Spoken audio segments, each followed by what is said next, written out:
Do you leave every doctor's appointment with more prescriptions and referrals and also more questions? Oh, friend, you're in the right place. I'm Kayla, registered nurse and personal medical strategist, and here every week we're going to work together to cut through the noise, connect the dots, and finally get you the real plan you deserve. Let's dive in. Welcome to the very first episode of Scripts and Referrals. I am your host, Kayla Thompson-Riviere, registered nurse and personal medical strategist at Herd for Life.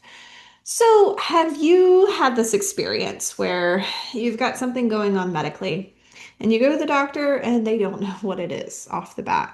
Okay, fair enough. Sometimes it takes a little investigation, right? So you go get some tests done and the tests don't show anything.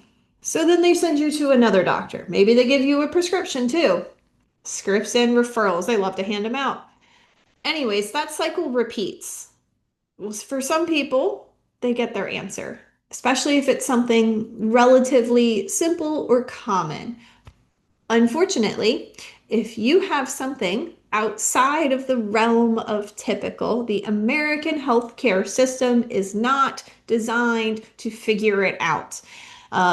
Honestly, if you're here, you probably know that part already, but you may not know why or what to do about it. That's what I want to dive into. So, the fact of the matter is, healthcare decisions are really impacted by insurance. And not just as simple as, oh, well, your insurance denied this or that. It's actually it's more sinister than that. So doctors, of course, have to get paid, right? They got to be able to money's got to come in to keep the doors open to take care of people. But the way they get paid largely is insurance payments and reimbursements. So because of that, they have to do things that they can bill to insurance for. What are these things? Appointments, prescriptions, tests, and surgeries. So when you are moving through the healthcare system, you will get some combination of those things. Now, they're not bad in and of themselves. The main problem is that those appointments that insurance pays for, they don't pay for the length of time of appointment. They pay a set amount per patient. This is why we see providers cramming so many appointments in a day. It's not because that's how they want to practice medicine. I've yet to meet a single doctor who enjoys that setup. It's because the reimbursement rate is at such a point that that's what they have to do to be able to keep the practice running. Um, so what this translates into is you're lucky if you get 15 minutes with your doctor. And if you have something complicated going on that's not run-of-the-mill diabetes, blood pressure issues, whatever, it's probably not going to get figured out in that time period. And so then what is your doctor going to do? They're going to open up the toolbox with the things that are at their disposal and give you some combination. Often a prescription to try to treat whatever symptom you're coming in with and a referral to somebody else who might be able to figure it out. But that keeps you caught on this loop, this medical merry-go-round where you're just bouncing from appointment to try this, to try that, but it really seems like there's no plan. And you're right, there is no plan. It's just try this, try that. And that can be really dangerous because if we're just treating symptoms without digging into what is causing those symptoms, the very treatment itself can be harmful and at very least not helpful. So let me tell you about a client of mine. I had this person who was relatively young, a little bit older than myself, but healthy, functioning, working a normal job, like very just typical adult, right? And their health started to take a nosedive. really pretty quickly. They went from functioning, capable, working adult to bedridden within a matter of a couple months. And their doctor was stumped. And like a good doctor does when they don't know what's wrong, the doctor had ordered different tests and sent this patient to a couple of specialists, but everybody was scratching their head. And the symptoms are just kind of bizarre and all over the place. So I started working with this person, and I'll be honest, when I got the when I got the call, I was talking to them, and I was thinking to myself, I said, "Gosh, I don't know what's going on with them." At first I thought, how can I help them if I don't know what's wrong? But what I have learned through my process, my restorative care cycle that guides my work with my clients, is that, given enough time and enough digging, details emerge. And it tends to be ones that individuals themselves, just like you, often don't recognize for the clinical significance that they have. So it was through my discovery process with this client. We were talking, and at this point, we'd been talking for about an hour, and they were laying out all of the details of what was going on. And then finally, they said, all of it was just raising questions for me. Finally, they said something that really made my ears perk up. They said, "Yeah, well, there is this one other thing. I hear a whooshing in my ears." I said, "A whooshing?" They said, "Yeah, especially if I lay down." I said, "Is it your heartbeat?" And they thought about it for a second. They said, "Yeah, it is. It's my heartbeat." I said, "Did you tell your doctor this?" "No." "Why? Is it important?" Here's a little bit of context. This patient was having very low blood pressure readings. That was one of the symptoms they had going on. And, at this point, the medical care team couldn't figure out what was the cause of that. This is a person who actually had a history of high blood pressure. So they took the patient off the high blood pressure medications and actually had started them on medications to artificially raise the blood pressure. And that is when they started hearing their heartbeat in their ears. So, for me, with my background as a critical care nurse, there's a few things that stuck out with this story. Number one, when this individual was having these unreadable low blood pressures, they were also awake and very conscious and talking. If you have a truly undetectable blood pressure, you do not have enough blood flow to your brain to be able to keep up brain function. So that was a red flag to me from the beginning. But then, when the doctor put them on this medication to raise the blood pressure, and that caused them to hear their heartbeat in their ears, that was a huge red flag to me that maybe these low blood pressure readings weren't accurate, and that this person who had baseline high blood pressure, that we took away the blood pressure medications and then added medications to make the blood pressure go up, which AKA means we were treating the number on the screen and not actually clinically what was going on with the patient. I told them, I said, I think you're hearing your heartbeat because your blood pressure is actually so high. And I ended up attending by phone the next appointment and sharing some of this thesis with the doctor because one of my superpowers is I speak doctor. That you get that 10 minutes to share the story with the provider, and it needs to be really tight, high impact, just the pieces that are clinically relevant. And that can be really difficult to suss out what is or is not clinically relevant. That is one of the foundations of what I go through in my process. And by the way, we're going to get more into that process and how you can apply it to your medical situation in the next episode. So make sure you listen through. But anyways, so we went to this appointment and I shared this line of thinking with her, with the provider. And it was it completely switched gears in that provider's brain, ended up ordering a whole different set of tests and actually roping in um, a different specialist now. And through a bit more explanation or exploration and continued interaction with that client's care team is ultimately what led to that patient getting a diagnosis. And the diagnosis was a very rare and aggressive autoimmune condition that the rheumatologist told us if it had gone on much longer, it would have caused death.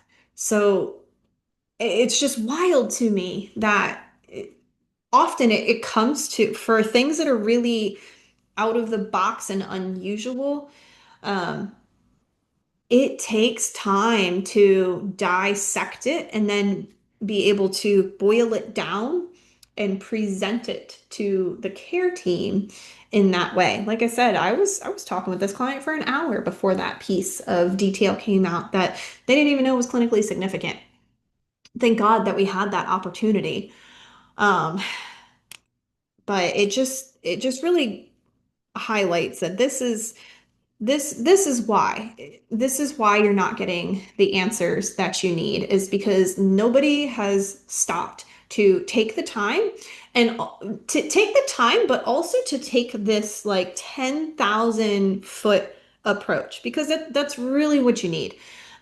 Your doctors are not talking to each other behind the scenes, and they are also, for the most part, not looking at you as one whole cohesive individual. I see this the most with patients who have symptoms that cross multiple body systems.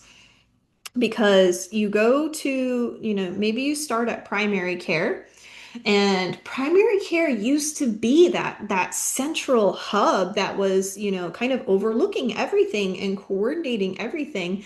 And they've just honestly they've been cut at the knees because of the way the insurance reimbursement runs, and they literally can't afford to spend that amount of time. They struggle just to get through everybody's appointments and do the basic prescription referrals and all the basic things that they've now been left with the capability to handle, that for the most part, they don't have that capacity to have these long form conversations and get really curious and investigative about what's going on with you. And that's why you go into primary care with oftentimes what sounds like a pretty basic thing. And instead of doing the detective work to figure it out themselves, it ends up getting punted out to another provider because they simply don't have the bandwidth to be able to invest in that investigative work anymore. But they're also, even more so than that,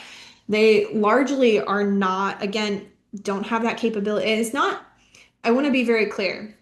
It's not that your primary care provider is incapable. It's the constraints that are placed on them are, I would be willing to bet, more significant than you realize.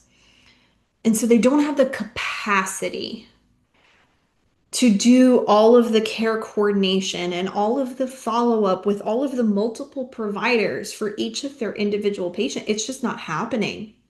And so that means when you go to primary care and they refer you to the heart doctor, who refers you to the neurologist, who refers you to the rheumatologist, and you're getting the runaround and a test and a prescription at every visit, and none of it is working, nobody knows. Nobody knows that it's not working. And also, nobody is working on figuring out what to do next. There's no plan. There's no central hub of coordination. It's you.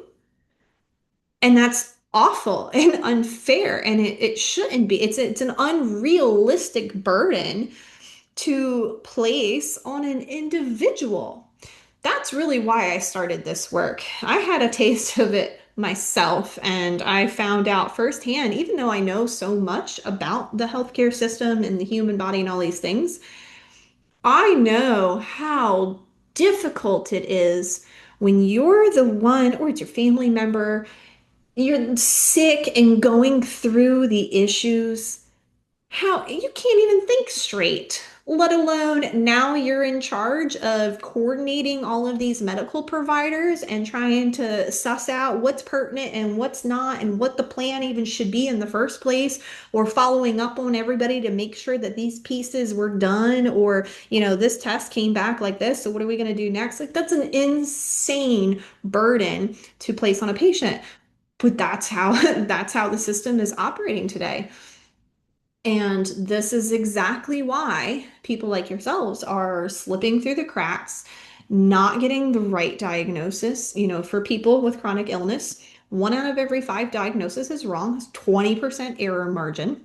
And preventable medical errors are a leading cause of death in the US. Johns Hopkins estimates that we lose 250,000 Americans every year to preventable medical errors, and 70% of them come down to miscommunication. Miscommunications. This person thought this person did this, and it just fell off the radar screen because the all of your providers are running around with their hair on fire, just reacting to crisis after crisis. It's insanity. And that's why you don't have answers, because your providers, as intelligent as they are, have not been given enough leash by the powers at be who dictate how the reimbursement is made. They have been chopped at the knees and now do not have the capacity to provide and coordinate appropriate, in-depth, actually patient-centered care. So at Herd for Life, we take a radically different approach. My work as a personal medical strategist is almost to be like your general contractor of your healthcare experience. Think about if you're going to remodel your house, you're going to build on an addition, right? You could find the architect, submit the plans to the county for permits yourself, find and manage the electrician, the guys who are going to put up the frames, the roofers, the plumbers. You could manage all of that yourself, but are you going to? No, because it's not your area of expertise and you don't know what you don't know. It's the same. You're going to hire a general contractor to manage all of that for you and know that it's getting done right, and that guy who knows the ins and outs is going to take care of all of that stuff. It's essentially what we're doing here for your healthcare. There is no general contractor built into the American healthcare system today because the insurance companies have decided we can save a few bucks cutting out that level of continuity. And if a few people die, it's not my people, so why does it matter? This is why we see awful things happen. Like Mr. What's his face who shot the CEO. Because of policies like this that prioritize profits over patient safety.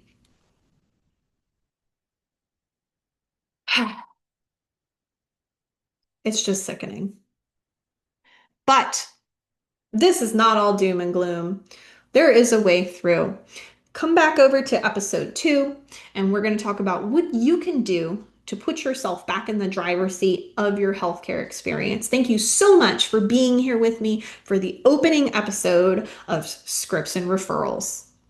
Don't you go to another appointment unprepared. Head on over to herdforlife.com/guide and get my free doctor's appointment prep guide so you can start getting the answers you need and get off the medical merry-go-round. I'll see you next week.